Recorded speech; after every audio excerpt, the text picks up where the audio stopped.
السلام علیکم ورحمۃ اللہ وبرکاتہ۔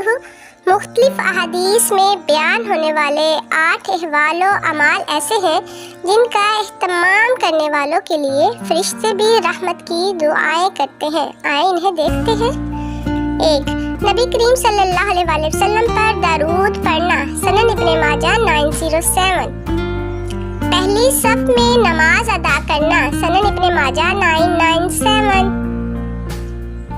نماز پڑھنے کے بعد مسجد میں بیٹھے رہنا، صحیح بخاری 445۔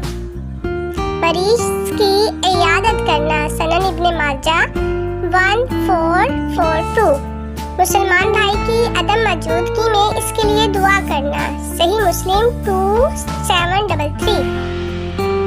لوگوں کو نیکی اور بلائی کی باتیں سکھانا، سنن ترمذی 2685۔ باوضو حالت میں سونا، سلسلۃ الاحادیث صحیحہ 2593۔